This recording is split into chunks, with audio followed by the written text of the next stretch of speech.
今天我要和你说1个小时的中文。我今天要把我之前做的视频做一次1个小时的复习视频。复习嘛，就是你学习了以后然后再学习一遍，那这个叫复习。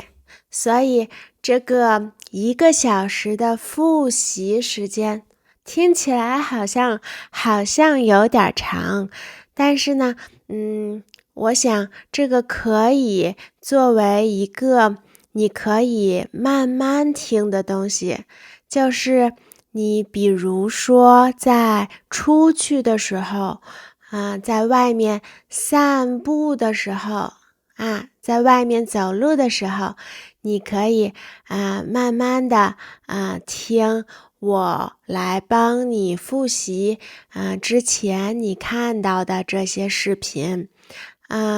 你可以边听边复习，是不是？不用一个一个的视频看啦，你可以在这一个小时的视频里复习我之前说的最近说的所有的视频。有的时候我自己在学语言的时候也会去听1个小时长的一个播客，那这是 podcast， 他们说这是1个小时长的 podcast， 那我就可以这1个小时我不用想我要找一个别的视频我要找一个新的视频，因为这个完了那很麻烦，所以你可以只做你要做的事情，比如说你在做家务就是干活嘛，你在家里干活，你在家里可能是整理家让家变得干净，变得整齐，可能是洗碗在家里还有做很多家务，比如说洗衣服这些做家务的时候，你可以来听这个1个小时的中文。或者你出去散步的时候或者你开车的时候这些都可以。这些时候你都可以听。因为我在说我们之前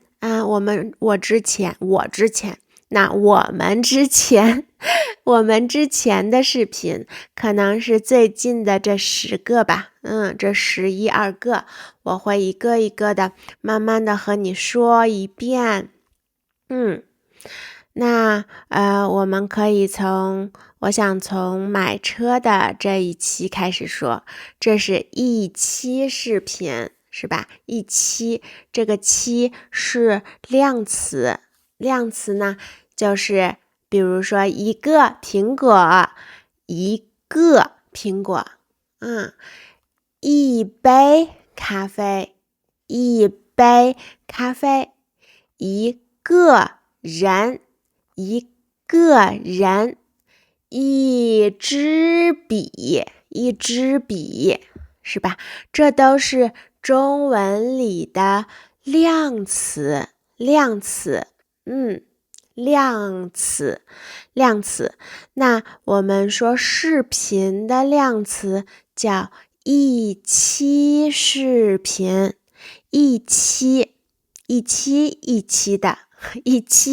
的说，所以我今天要和你一期的说我们从哪一期开始说呢？我们从买车政策这一期开始说，买车的政策。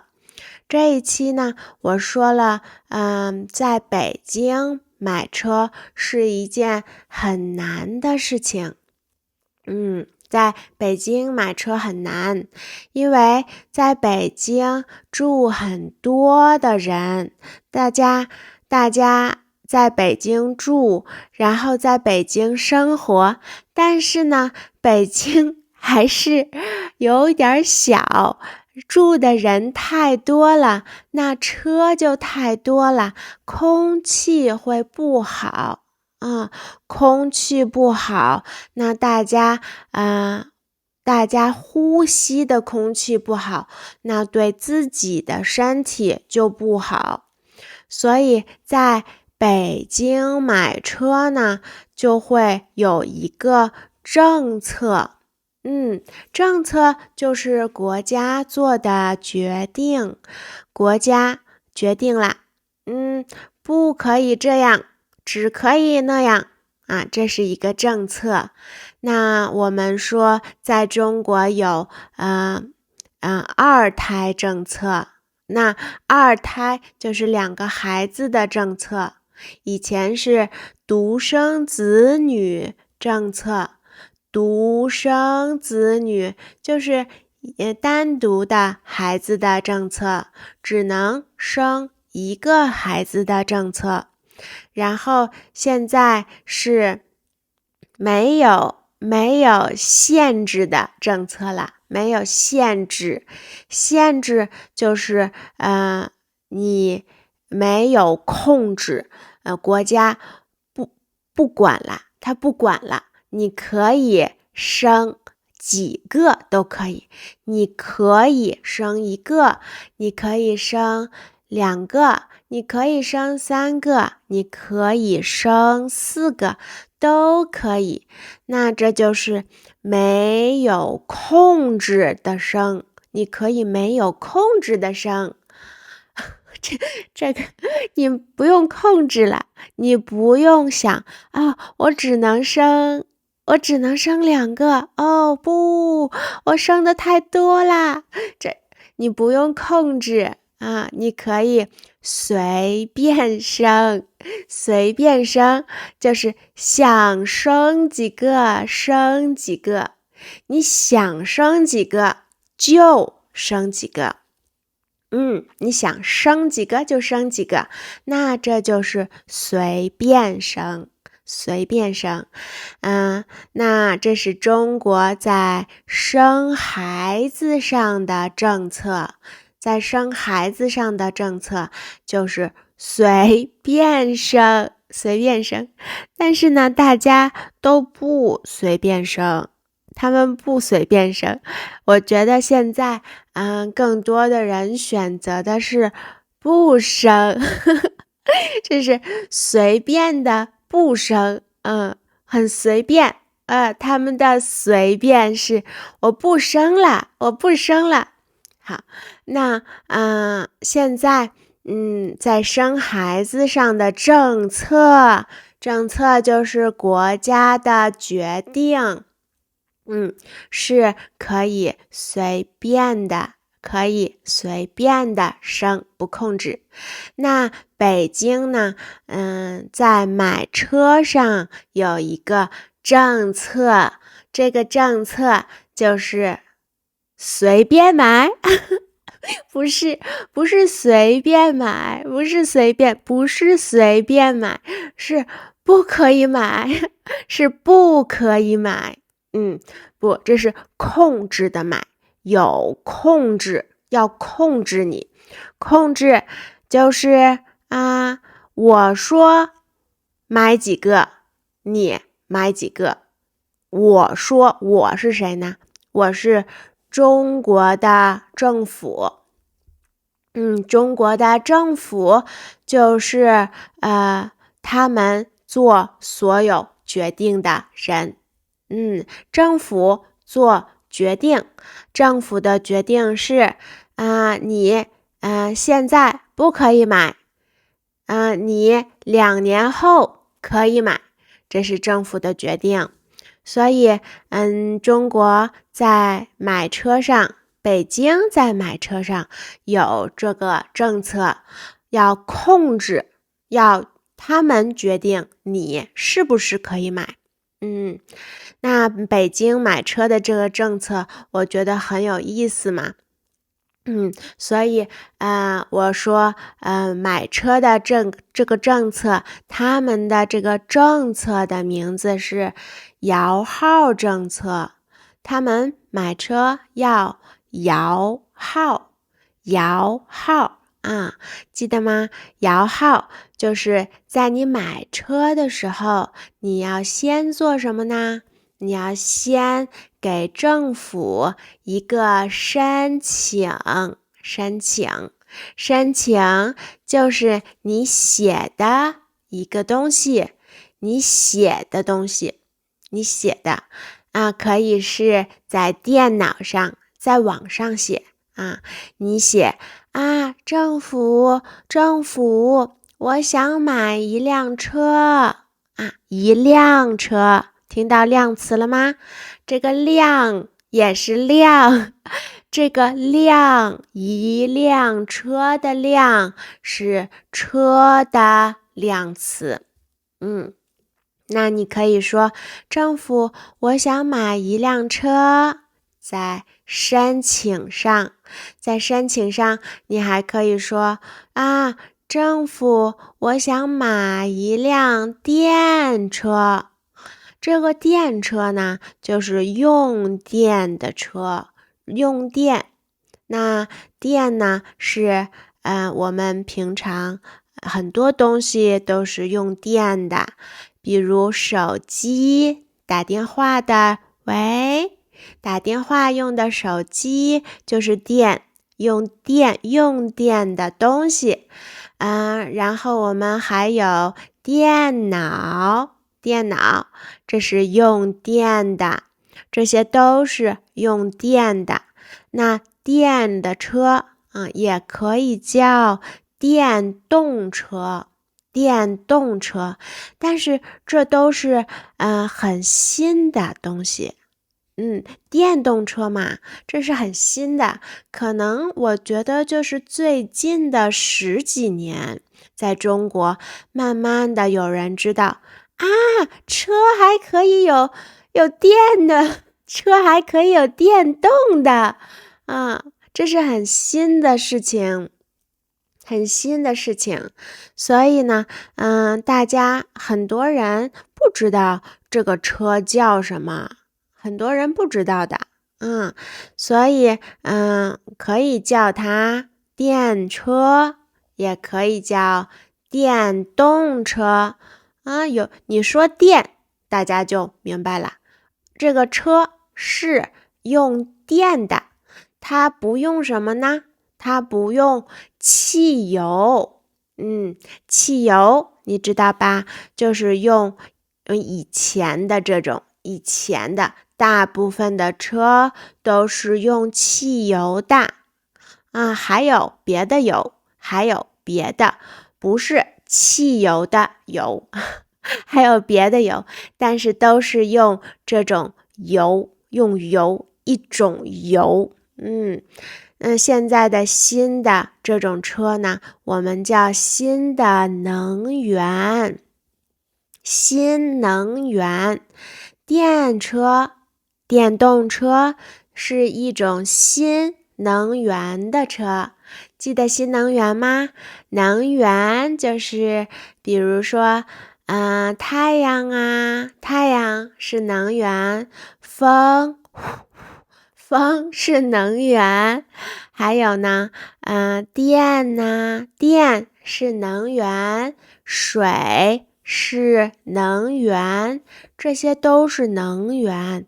所以新能源车就是用新的能源的车那电动车就是新能源车。你在申请上可以写政府我想买一辆新能源车，这种车是用电的，然后政府呢就会给你一个什么呢？给你一个号码，是吧？号码就是1、2、3、4，可能是一个很长的号码。比如说246啊，这个也很短。可能还会更长，比如说5783啊，这个可能还是有点短，可能还会更长。所以会给你一个号码，政府给你一个号码，你拿到了号码，然后你就要等什么呢？等政府告诉你，你有没有中？什么是中呢？就是政府要摇号，他们要把所有买车的人的号码放到一起，然后摇，然后看是哪一个号码出来了。是你的号码吗？如果是你的号码，那就是你中啦。你中啦啊！今天你可以买车啦，你中啦，你的号码中了，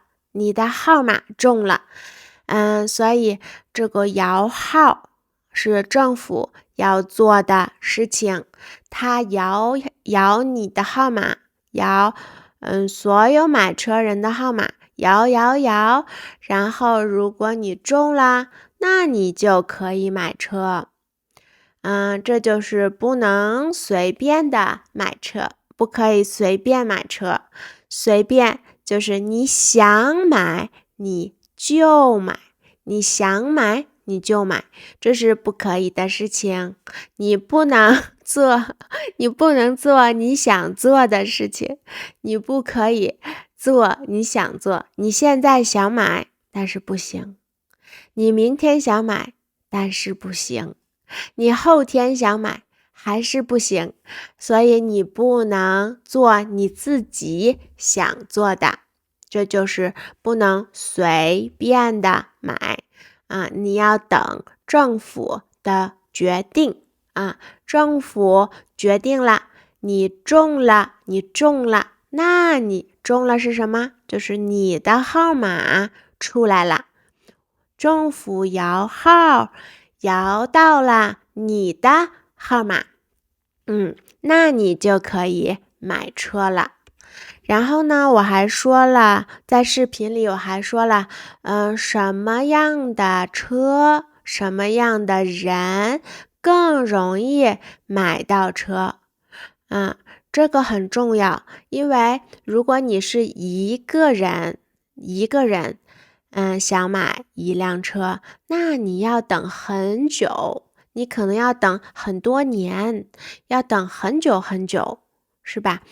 但是呢，如果你是一家人，你和你的孩子和你的老婆，和你的老公，和你的爸爸妈妈，你们是一家人一起买车，那可能1年几个月你等1年等几个月，你就可以抽到，你就可以中，你的号码就可能中了那就是政府就会摇到你的号码，那你就可以去买车啦。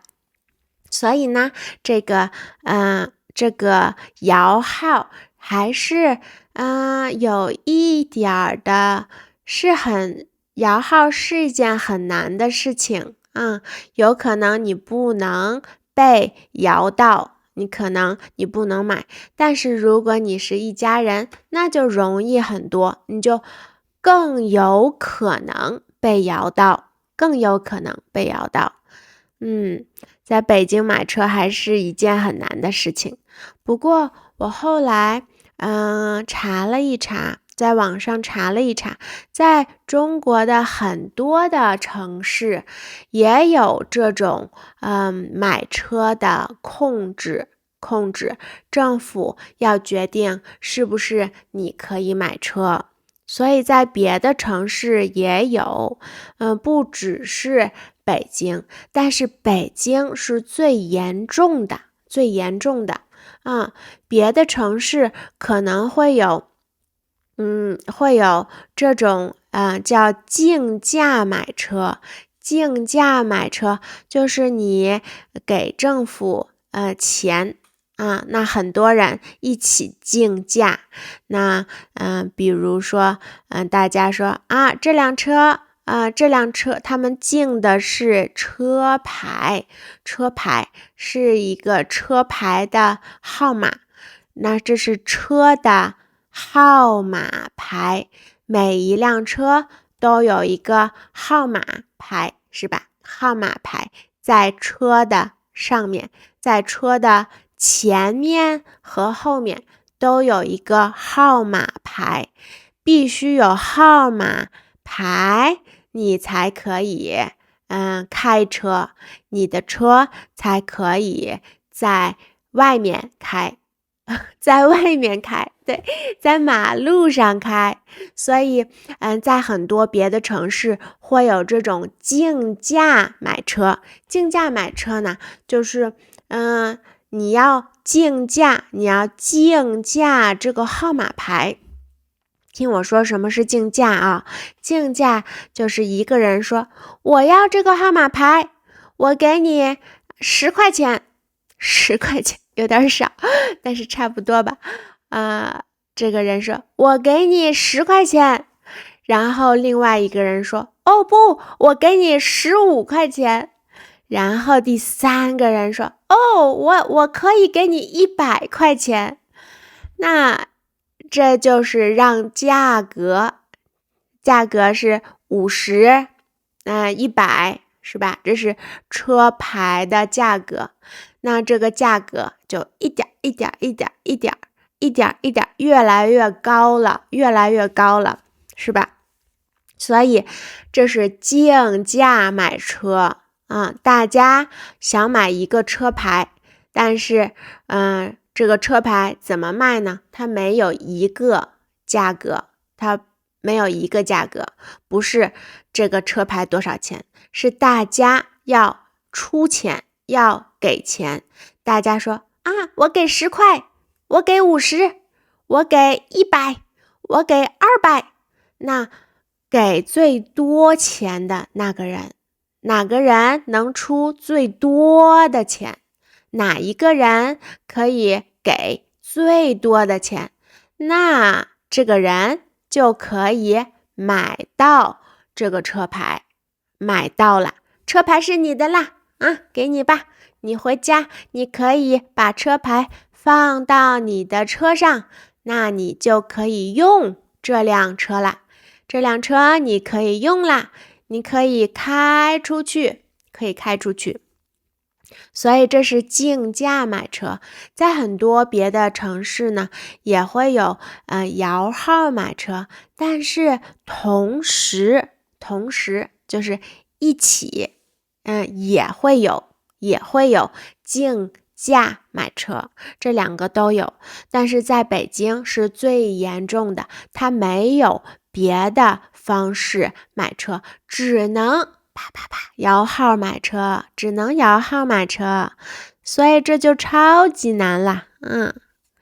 好，然后呢，我又说了第二个话题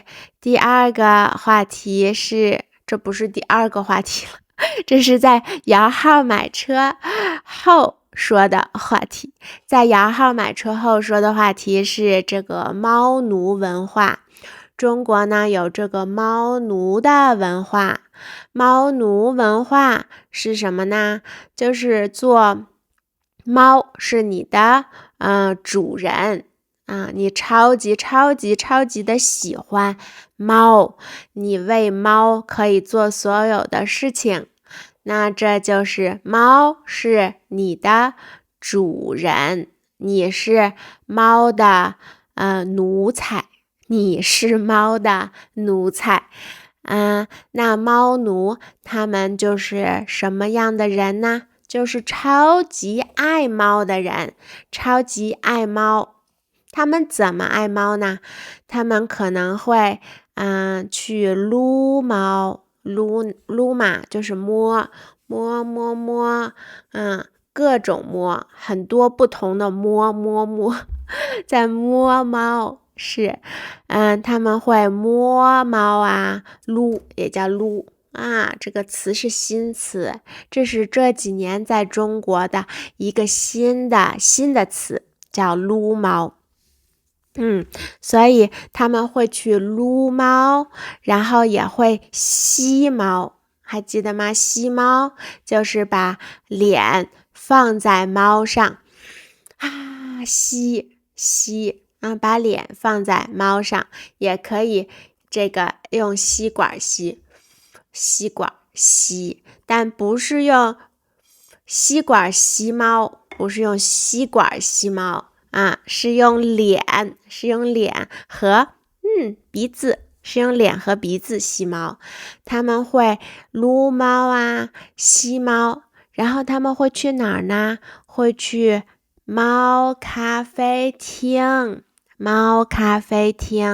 这个叫猫咖，对吧？猫咖，在猫咖啡厅里，他们会一边吃东西呀，一边喝东西呀，然后一边撸猫，那这是很舒服的感觉，他们会觉得很舒服。这个作用是什么呢？为什么他们要这样做呢？为什么呢？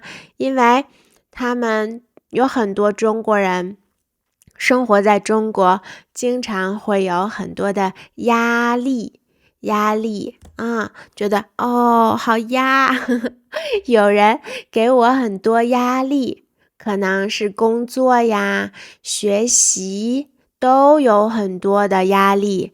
那去猫咖撸猫就是一种解压的方式解压就是缓解压力，让压力没了，让压力变少了，少一点的压力。压力一开始很大，然后你去猫咖撸猫，慢慢的压力就没了。这是不是一个很好的方式呢？你觉得？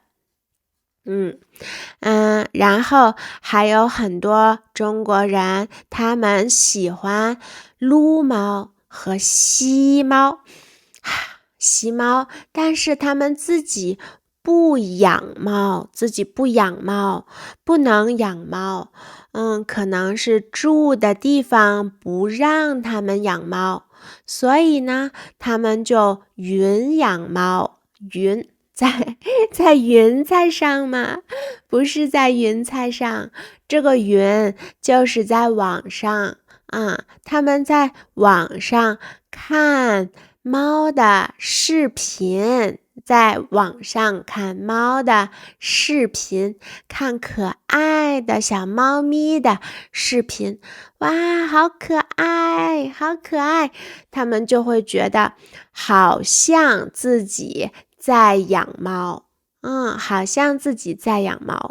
所以这是一个新的现象，就是在中国发生的事情，是一个很大的事情，很多地方都在发生，很多人都在做，那这就是一个现象，这个现象就是云养猫现象。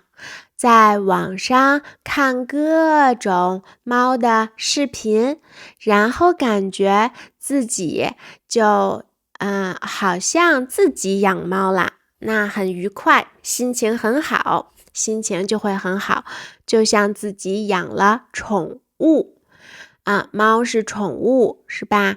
我们有很多的宠物，有狗啊，有兔子啊，这些都是宠物。然后我说了，下一个话题是是这个中国的 AI 这个 AI 在中国最火的 AI 是什么？和大家用这个 AI 都做什么？还记得吗？中国最火的 AI 叫豆包。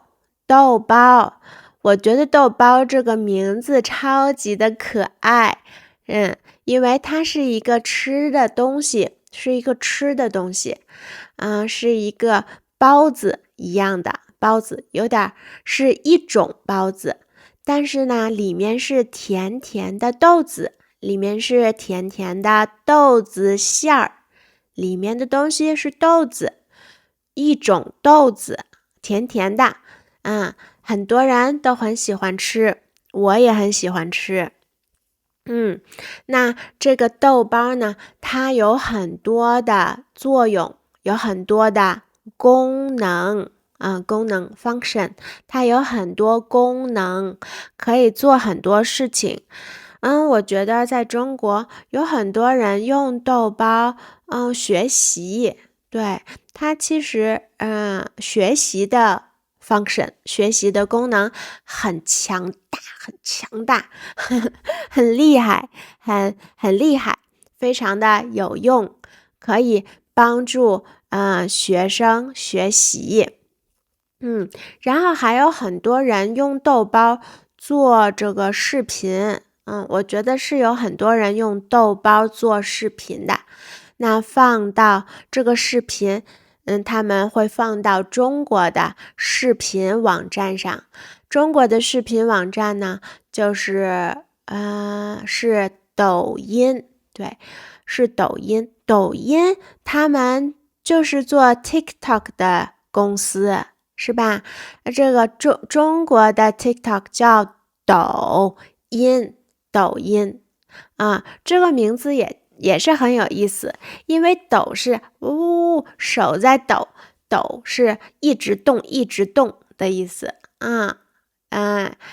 比如说天很冷的时候，冬天很冷的时候，你在外面很久，你在很冷的地方待了很久，那你可能会发抖，好冷啊，抖，说话也抖，这是抖，所以抖音听起来就是让声音抖，让声音抖起来，让声音发抖所以是很有意思的一个名字，这个名字也很有意思。那抖音就是中国的 TikTok， 是吧？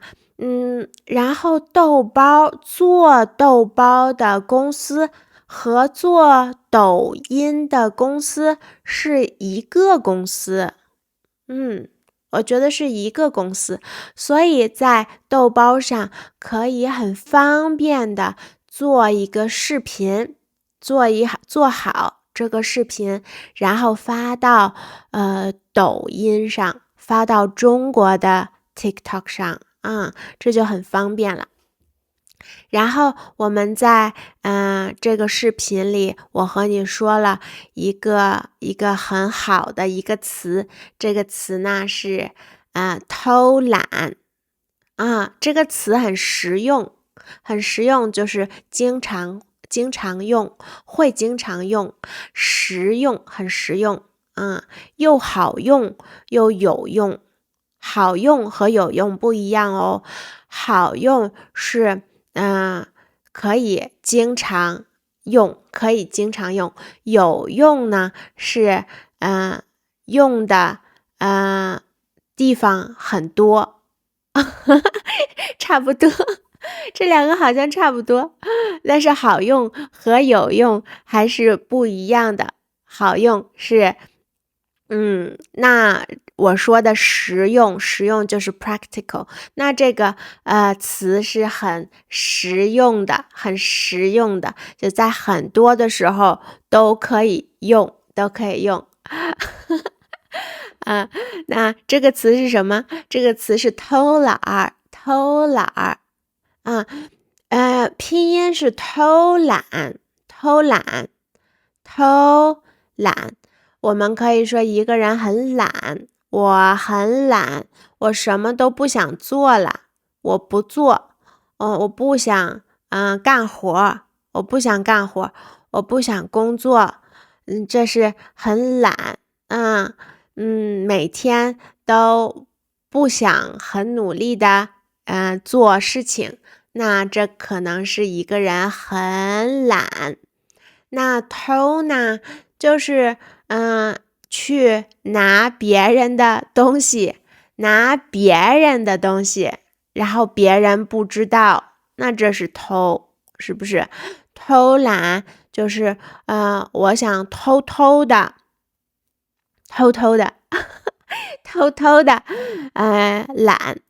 的懒，其实偷偷的意思是别人不知道，别人不知道的时候我很懒所以这个词我觉得也是很有意思的一个词，叫偷懒。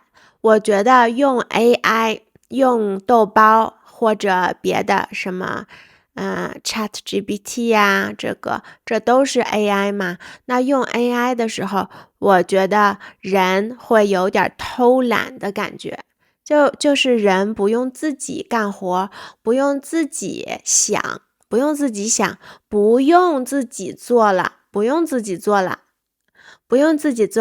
，AI 给你做， AI 为你做了，所以你就可以懒，你可以懒了，你不用做了。这个是偷懒的意思。那我在这个 AI 的视频里说我要偷懒，我要偷懒儿。因为我给你说，我给你看我在豆包上问的问题的答案。我问豆包问题，豆包给我答案，然后我和你一起看这些答案是什么？那我问了豆包2个问题，一个问题是在中国哪几个 AI APP 最火？哪几个 AI 用的最多？豆包给我的第一名就是豆包，这是第一名。那为什么它是第一名呢？因为在豆包上活跃的人是最多的，所以这里出来了第2个很重要的这个词，叫活跃量。活跃量就是有多少人在豆包上很活跃，大家都在豆包上用豆包，这就是很活跃但是这个活跃这个词平常也可以说，很多时候会说在上课的时候的时候，那我是老师，那下面会有很多老师在上面，学生在下面因为在中国老师站的地方是高一点的地方这个老师站在高一点的地方上，那所以我们说学生是在下面的在这面，在西方的这个大学上课的地方这个叫教室，上课的地方叫教室，上课的地方是教室，我们叫它教室。那这个教室里也是有老师站的地方和学生坐的地方，老师站的地方可能会高一点那学生呢是下面的学生。好，那我是老师，在下面的学生他们听我说话，那我可能会问问题，我说你们知道大家都用豆包做什么吗？那有的学生就会说，老师我知道，我回答。那经常回答问题的学生，在课堂上，在上课的时候，经常回答老师问题的学生，就是活跃的学生。我们可以说这个学生在上课的时候，在课堂上很活跃，他非常活跃。那这是很好的学生，是吧？我也很喜欢活跃的学生，在上课的时候经常说话。这个说话是回答老师问题，不是说别的话啊，不是说别的话。所以在豆包上我问的这个问题是哪一些AI APP 在中国很火？那豆包给我了5个，我说了前5个，第1名、第2名、第3名、第4名。这前5名，那他为什么这样排名呢？他是怎么排名的？排名就是他把它排在第1位，他把谁呢？豆包把豆包排在第1位，豆包把谁排在第2位，我已经忘记第2位是谁了。但是这个排名是根据什么排名的？不是根据名字的好玩来排名的，不是好玩的名字是第1，不好玩的名字是第5，不是这样的，它是根据活跃量排名的，根据活跃量排名那越活跃的排第1，最活跃的排第1，越活跃的就排到前面，不活跃的就排到后面。所以这是根据活跃量来排名的。活跃量是在这个 APP 上用的人有多少？这个是1个月用的。它的这个活跃量是月活跃量，1个月的活跃量，不是1天的，也不是1个星期，也不是1年，就是1个月。这个月在豆包上有多少人在用那这就是月活跃量。然后呢，我又说了下一个话题我觉得这个话题是个很有意思的话题。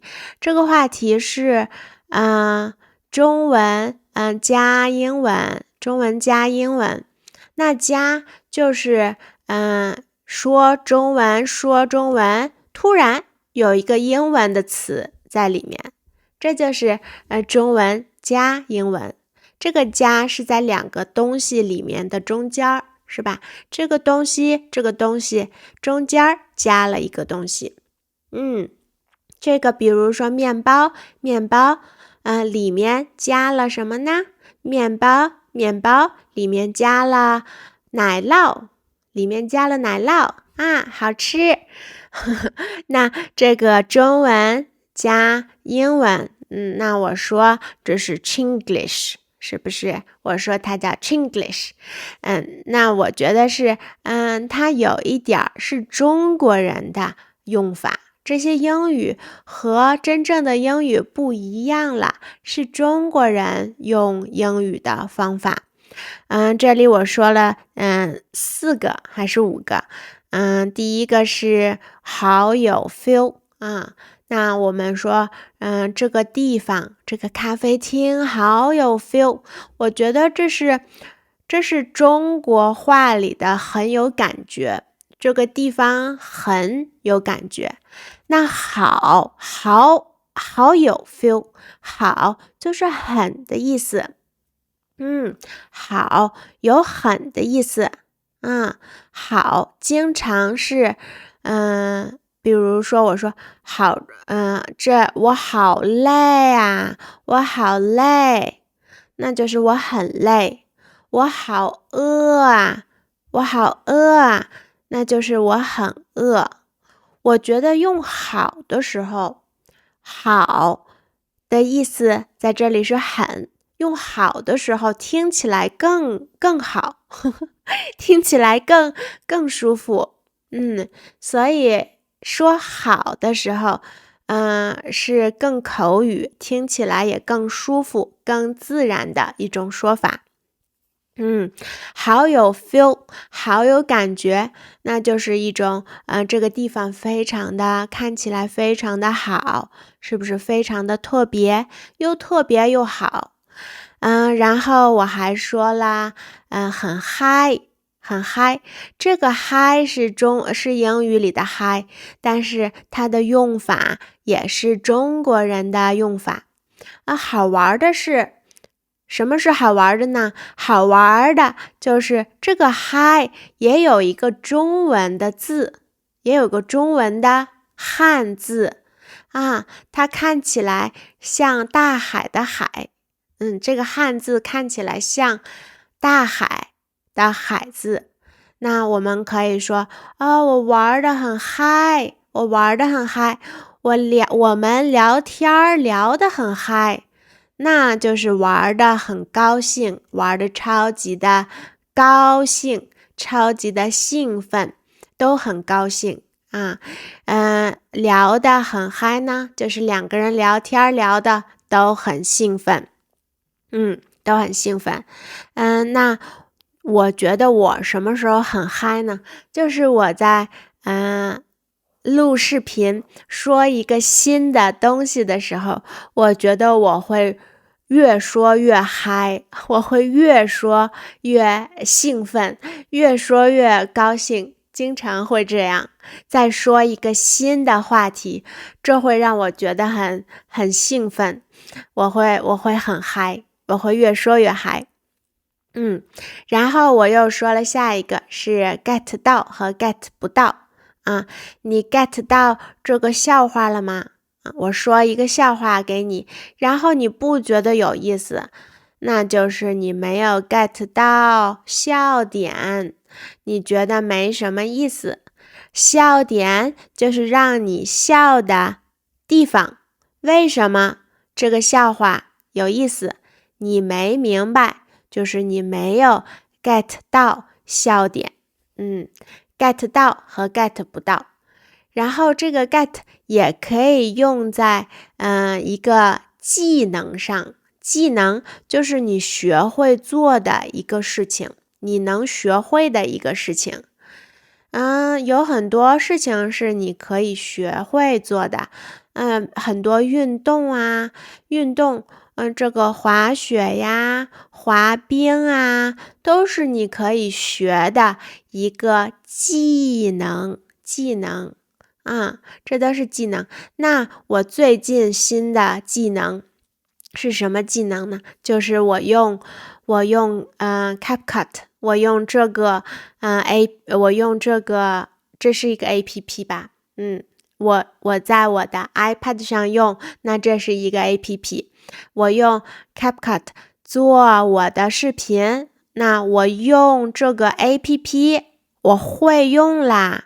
我学会啦，我会啦，这就是一个技能，使用CapCut 的技能 get，那你可以说一个技能 get，就是你学会了这个技能。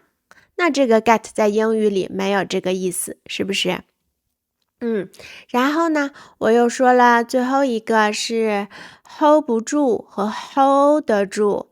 hold 不住呢，就是比如说你穿的这个衣服太酷了，那你穿在身上，你觉得我 hold 不住这么酷的衣服，这个衣服可能非常的 retro，然后你觉得你穿的时候不是那么好看，那你可以说你 hold 不住。然后也可以说一个情况你 hold 不住啊，比如说你在给很多人做演讲，演讲就是一个 speech 是吧？你给很多人做一个演讲 speech，你在一个很大的一个地方，那有几百个人在听你说话。然后但是你讲的时候大家不听啦，大家不想听啦，可能你讲的不好，那大家在底下在下面，大家在下面说话或者玩手机，大家不想听你说话了。那这个时候你可以说我 hold 不住这个场面，我 hold 不住这个场面。那这是 hold 不住，也就是你控制不了了，你控制不了。你想让大家都听你说话，但是呢，他们不听，那怎么办？你 hold 不住啦。这是 hold 不住。还有女朋友啊，你也可以 hold 不住。比如你的女朋友太漂亮了，太美了，大家都喜欢她，然后那你就很担心别人会抢走。你女朋友是我的啦，是我的，她是我的。那这是你会担心的事情，你的女朋友和别人在一起。那你可以说我 hold 不住我的女朋友，我 hold 不住我的女朋友，是吧？那这是 hold 住 hold 不住。然后呢，我又说了下一个话题，下一个话题呢，我说的是中国的历史。历史就是中国以前的事情，以前的事情。中国的历史的话题有很多的，有非常非常多的，因为中国的历史很长。然后我这次说的是兵马俑。兵马俑是什么意思呢？是用土做的假人和假的东西。假就是不是真的，不是真的东西，就是假的东西。我是假人吗？我不是假人，因为我是真的人，我是活的人，我活着，我没死，所以我是真的活人。那兵马俑呢？这个俑就是用土做的假人，用土做的假人，还有假的马。兵是人，士兵啊，是去参加战争的人叫士兵，马就是去参加战争的马叫战马，去参加战争的马，不是普通的马，是一种很特别的马。俑就是用土做的人，是一种特别的土，不是养花养草的土。那兵马俑它的作用是什么呢？作用就是用兵马俑做什么呢？用兵马俑是因为它们好看吗？不是因为它们好看，不是因为好看，是因为兵马俑要陪葬。陪葬呢，就是陪着埋葬。埋葬是把死的人放到土里，把死的人放到地的下面，地里的土，地是土地，放到地的下面，那是埋起来，埋起来，把死的人埋起来。然后以前的中国人那是很厉害的人，很厉害的人，他们埋葬的时候喜欢把自己的妻子啊，自己的奴隶，奴隶就是给他们干活的人，给别人干活的人，但是没有钱，那这就是奴隶啊 ，slave 是吧？奴隶呀，妻子就是老婆，对不对？现代人现在平常口语里说是老婆，那妻子就是更正式一点的说法。所以会把以前这些厉害的人会把活的妻子和奴隶一起埋葬。我已经死了，你也不能活，你不能活，你要和我一起死。那这是很不好的事情。我们说这是很残忍的事情，非常的残忍。就是对他们对很多人都不好。然后呢，那中国的这第一个皇帝秦始皇，对吧？中国秦朝的皇帝秦始皇，他决定，我不用活的人和我一起埋葬，我用假的就可以。假的 OK， 我用假的就可以啦。所以呢，他就做了一些假的人和马，还有很多东西，然后陪着他一起埋葬。陪着一起埋葬呢，就是陪葬。所以这些兵马俑是为了陪葬秦始皇的。陪葬秦始皇。然后呢，我又说了，有一些人可能不知道的事情，有可能你不知道这些兵马俑刚刚被挖出来的时候，挖出来就是在从土里把它弄出来，把兵马俑从土里弄出来。这个弄呢，就是做一些事情，做了事情。那做了什么事情？兵马俑从土里出来了呢？做什么事情了呢？就是挖呀，我挖，我挖，然后兵马俑就从土里出来了。兵马俑刚刚被挖出来的时候呢，它是彩色的，就是有颜色的，可能是红色呀、绿色呀、黄色呀，都是有颜色的。然后慢慢的，这些颜色就没了，所以就变成现在这样是灰灰的了。现在你看到的兵马俑是灰灰的，灰黑的，又灰又黑的，那就是没有什么颜色的。但是刚被挖出来的时候是很好看的，是彩色的，有颜色的。